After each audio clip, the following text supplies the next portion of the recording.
Ini adalah rekaman diskusi bagian kedua tasawuf dan generasi milenial di SPI PSIUI. Hal yang penting lagi, tasawuf tidak bertujuan untuk mencari surga, tapi mengerti bahwa Allah menjanjikan surga bagi orang-orang yang berbuat baik. Itu, mengerti itu. Dia lakukanlah amal-amal itu. Makanya kalau di dalam beberapa riwayat itu ada yang disebut tasawuf ini, kalau sudah menekuni tasawuf disebut dia ahlullah. Orang yang mengenal Allah gitu loh. Orang yang menjadi mengenal Allah melalui apa?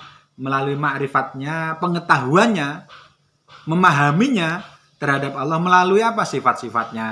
Itu melalui apa? Nama-namanya dan konsekuensi-konsekuensi dari itu semua. Dan af'alnya, perbuatan-perbuatan Allah. Ini dulu pengertian tentang tasawuf ya, dan masyarakat milenial. Yang ketiga yang akan kita uraikan menjadi penting adalah apakah pentingnya masyarakat milenial untuk menekuni tasawuf atau berhubungan dengan tasawuf atau memiliki laku tasawuf. Itu sangat penting. Kenapa?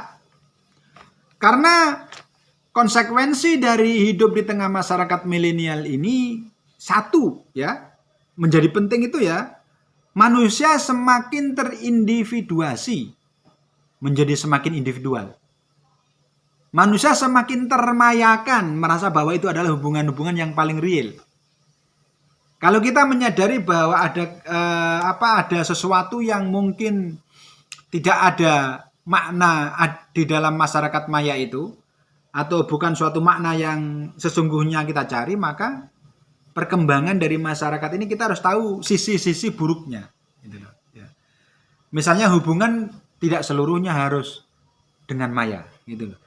Walaupun hubungan-hubungan maya ini juga penting.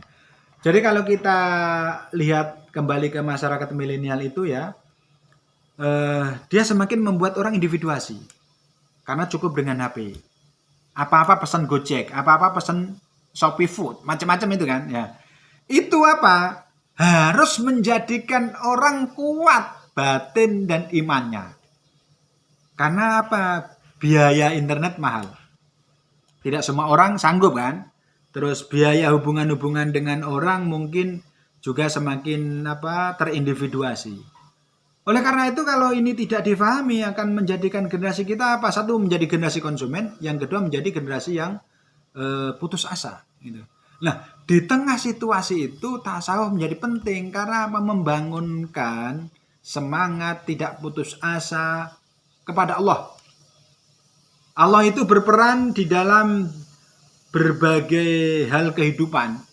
Kita manusia diwajibkan untuk berusaha terus-menerus. Allah yang memberi izin atas kejadian-kejadian sesuatu. Nah, mengerti itu yang menjadi penting. Jadi melanjutkan kehidupan yang sulit bukan sesuatu yang gampang hidup di masyarakat milenial ini. Karena apa? Sangat mungkin ya orang yang punya kemampuan resources cukup menjalin hubungan dengan luar negeri, dengan Cina, dengan Rusia, dengan Amerika, dengan Uni Eropa, menjadi semakin besar. Tapi orang-orang miskin yang tidak cukup punya akses menjadi semakin tidak memiliki akses gitu. Atau generasi-generasi baru, ada yang mungkin sukses, ada yang mungkin melihat setengah sukses, ada yang mungkin melihat tidak sukses. Lalu timbul rasa putus asa kepada orang-orang yang mungkin belum sukses. Nah, jangan sampai generasi muslim santri itu mengalami putus asa. Nah, tasawuf itu membangun kesadaran iman dan kekuatan supaya tidak putus asa. Yang kedua, melanjutkan hidup terus-menerus di tengah situasi ahwal tadi yang kita sebut, berbagai kesulitan-kesulitan, berbagai mungkin ujian-ujian, dengan menyandarkan kepada Allah dan usaha terus-menerus. Jadi tidak ada, kalau dalam tasawuf itu tidak ada sesuatu hanya karena usaha sendiri. Contoh, saya sudah mengusahakan bahwa 2 murid saya ini, misalnya gitu ya, saya sangoni untuk melakukan usaha, satu 10 juta, 2 orang. Cari tempat yang sama, doa yang sama, usaha yang sama, misalnya gitu. Hasilnya ternyata beda, yang satu berhasil, yang satu tidak. Apa? Itu ada izinnya Allah. Usaha sudah oke, izinnya Allah. Nah, menghadapi itu semua, pentingnya tasawuf itu apa? Memperkuat iman. Amal-amal menjadi penting, munajat kepada Allah menjadi penting. Tetapi yang lebih penting dari itu semua adalah kalau menekuni tasawuf itu ya, bukan hanya mengerti ilmunya saja, tapi menjalaninya. Dan untuk menjalaninya itu perlu seorang guru gitu loh. Perlu seorang guru. Sebab apa? Kalau orang sudah menjalani ilmu tasawuf itu artinya orang itu menjalani ilmu syahadat. Syahadat yang kita sebut itu asyhadu alla ilaha illallah wa asyhadu anna muhammadar rasulullah. Dan segala konsekuensinya gitu. Kalau dalam tasawuf ilmu syahadat ini dipraktekkan, baik lafalnya dan konsekuensinya juga hasil maknanya dan konsekuensi dari hasil makna itu melalui syariat, tarekat, makrifat dan hakikat. Oleh karena itu kalau kita baca beberapa sumber dari naskah-naskah kuno, semua ulama tasawuf itu memahami syahadat itu berkaitan dengan kesatuan ilmu itu. Jadi tidak hanya dilepas hanya syariat saja. Makanya orang bersyahadat itu nggak akan memiliki maknanya kalau hanya dengan lisan. Walaupun orang sudah mengucapkan syahadat itu sudah masuk Islam. Tapi kalau tidak dijiwai dengan maknanya, konsekuensinya tidak dilakukan, dan sejenis konsekuensi dari makna-makna, misalnya kalau kita ngomong mencintai Kanjeng Nabi Muhammad itu konsekuensinya apa? Itu kan nggak dimengerti kalau orang tidak mempelajari satu hanya syariat, tarekat, makrifat sama hakikat. Oleh karena itu satu kesatuan itu menjadi hidup, memaknai dan hidup dalam diri seorang muslim atau seorang mukmin, konteksnya di tengah masyarakat milenial ini. Yang terakhir ya, dari semua proses yang berkaitan dengan masyarakat milenial itu, sumbangsih dari tasawuf itu yang diperlukan apa?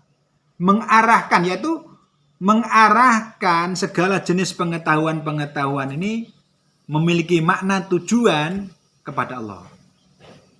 Ilmu itu harus difahami nur, cahaya. Jadi kalau kita kemudian membuat konten, terus kemudian men-share konten ini menimbulkan timbul adu domba, timbul orang memusuhi, memotong-motong konten tidak sesuai dengan konteksnya, dibuat konteks sendiri terus kemudian menjadi timbul fitnah dan seterusnya. Itu ilmu itu menjadikan penyakit di dalam hati, namanya an-namam. Itu adalah mengadu domba, memindah dari satu terus memaksudkan adu domba. Tujuan ilmu di dalam tasawuf itu menjadi penting, karena itu bagi generasi baru itu harus mengerti bahwa ilmu itu nur. Kalau ilmu itu tidak semakin membuat cahaya dia terang, cahaya terang itu artinya imannya menjadi kuat, rasa percayanya kepada Allah menjadi kuat, cintanya kepada Kanjeng Nabi menjadi kuat, kelembutannya juga harus kuat gitu. Jadi konsekuensi dari itu adalah kelembutannya harus kuat. Karena apa? Wa ma arsalnaka illa rahmatan lil alamin. Itu tujuan diturunkannya Kanjeng Nabi Muhammad dan kitab suci itu rahmat. Bukan wa ma arsalnaka illa jalaliyatan. Bukan jalaliyatan dan bukan kamaliyatan. Sehingga manusia itu kadang-kadang ya sempurna, nggak bisa sempurna. Kadang-kadang taat, kadang-kadang ada maksiat. Nah, ketika maksiat itu apa yang dilakukan harus mengerti, yaitu banyak istighfar. Nah, setelah mengerti bahwa ilmu itu adalah nur, maka ilmu yang kita terima dari internet itu harus kita pahami. Tingkat levelnya seperti apa, kegunaannya seperti apa, data yang diperlukan untuk kita seperti apa. Nah, itu harus mengerti. Nah, generasi yang dewasa akan mengetahui dan menjadi penting, merasa bahwa tasawuf ini menjadi penting. Yang kedua itu merefleksikan kepada siapa jati diri manusia ini di tengah simulakra atau di tengah rimba hutan data-data. Manusia ini siapa? Supaya merenung, tafakur. Tasawuf mengajak ke situ. Manusia ini kalau membaca dengan tekun di internet terus kemudian mereaksi apa yang